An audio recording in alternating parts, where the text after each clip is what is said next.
So, we are here today to talk about all things housing. So you might have seen the Home Sweet Home campaign, which kind of looks like this. It's all blue and cloudy and stuff. But if you missed it, that is what this video is for. We're just going to talk through some of the things that we discussed in the presentation to hopefully help you with housing and such things. So, the first thing, obviously, when you're looking for a house is housemates. So, do you think that's important? Choosing housemates is so difficult. Yeah. I mean, in first year it was like, you have a group of like 20 friends and it's like, who do you live with? Which ones are the best? And obviously you want to live with the people you're closest to. Yeah. But a lot of the time that doesn't work out because you're too similar and your routines are too similar. You end up spending every minute of every day with each other and by the end of the year you hate each other. Yeah, but at the same time you can also choose someone that might be like really close to you initially and then they just kind of like disappear off into the distance and you just like sat on your own in the living room watching The Apprentice like this. Especially if they get a boyfriend or girlfriend. Oh, yeah. And then you're just left. Coronation Street becomes your best friend. Literally. I mean, sometimes you could say opposites attract. You might be completely different people but have the same values, and like, you might actually like, okay, you both might party hard, but you want to work hard as well. So I think as long as you've got those same values and you both understand each other, or the group understand each other, then they're alright. Okay, so next, once you've got your housemates that you know who you're going to live with, you need to think about how much money you're going to be able to spend on rent. You should all now know how to budget. Seriously, you should. Honestly, I can't budget. I know these two probably can budget better than me, but He's an accountant. He's an accountant. He still can't. But it's one of those. Just make sure that you at least try and set out how much your expenditures you have a month, and at least then you can be like, right, I can spend 20 quid on drinks that week, 20 quid on food, and then think about rent. You've got 20 quid on drinks. That's not enough. Well. If you're a lightweight like you, maybe, but and then obviously think about rent and just think about everything that's going out, and then what money do you actually have coming in. Like obviously you've got a big instalment of money coming in at the start of the semester, for example, and then how are you going to spread that out? No, I think the reason why it's on this list though, and the reason why we talk about it is because realistically, once you know what your budget is, then you know exactly how much you can pay a month or a week for your rent. So when you're going house hunting, you're not going to go looking for places at like £120 a week because you've only got 70 in your budget for rent. So I think it's about, like you say, finding your housemates that can afford the same thing as well, just because you don't want to be living somewhere that you can't afford and then it having a huge impact on and you're the everything. only one in the house that can't afford to go out. Yeah. And I mean, you just got to judge it on your student loan as well. I mean, I was quite silly in my first year when we signed the contract because all my housemates were like, yeah, let's sign it, and I was like, I can't really afford it, but my mum and dad were just like, if you want it, go for it and we'll help you out if you can. But then you don't really want to borrow money off your mum and dad when you progress through your life, especially like in the second year of university and stuff. So you got to think about this and actually judge it on your student loan payments. I mean, if your rent's 1,500 and you're getting a 1,500 quid student loan, then what are you going to live off? And okay, so the next one, which I know Rosie, who is not here today, she's a very busy lady, she would talk about this a lot. So don't rush. She would want us to say that she literally is just rushed into house with housemates every single year that she's gone to get a house and has just realised that it's a huge mistake.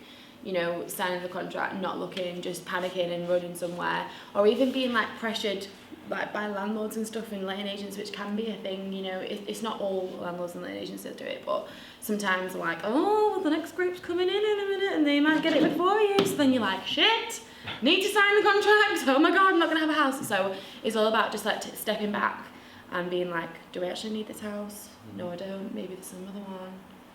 Yeah, so I think just straight off that, knowing what you're doing, actually read the contract, know what contract you're getting into. So you should get an assured short hold tenancy, which means that in the contract it'll say exactly how long you're living there for, exactly how much the rent is, and exactly who is responsible for the repairs, which generally is the landlord or the letting agent, whatever.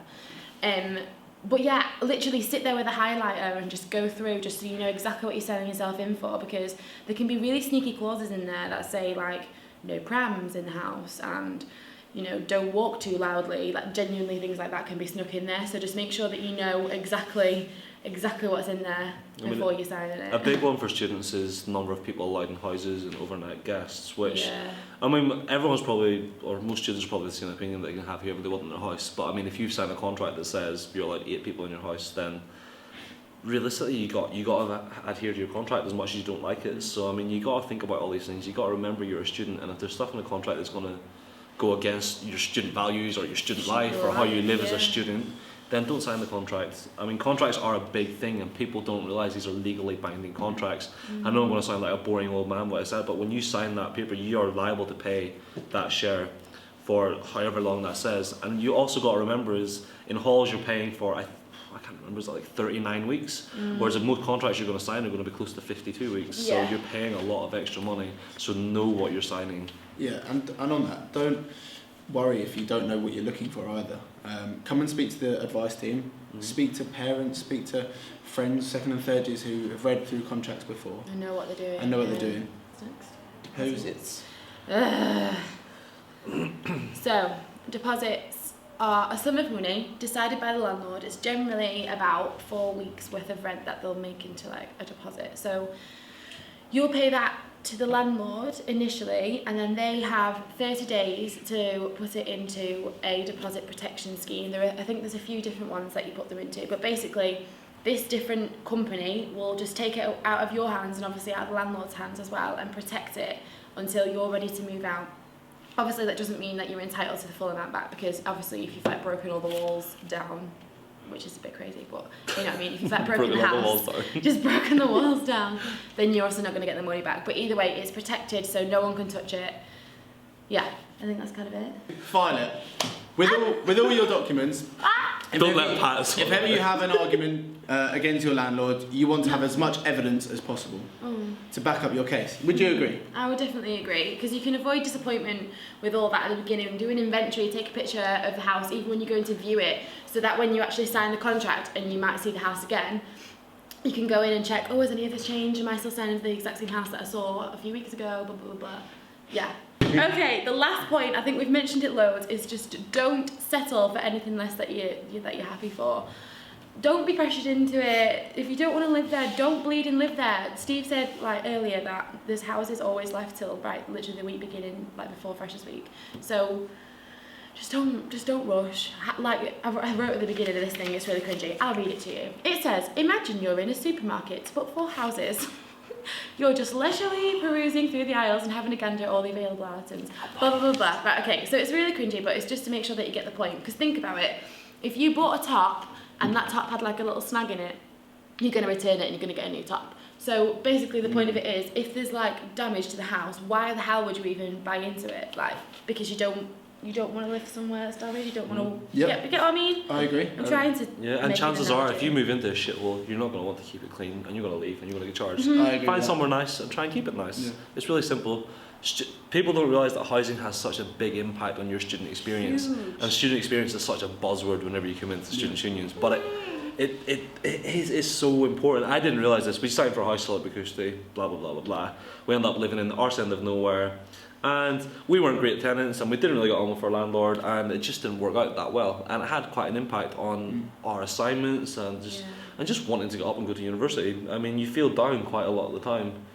And whenever you're away from home, you don't want to feel down. You want to be in a house that's happy. You want to do stuff together. You want to get on with your landlord. You don't want to have all these bills hanging over your head. So just remember that a bad house or a bad agent or a bad landlord can impact the rest of your university for that whole entire year.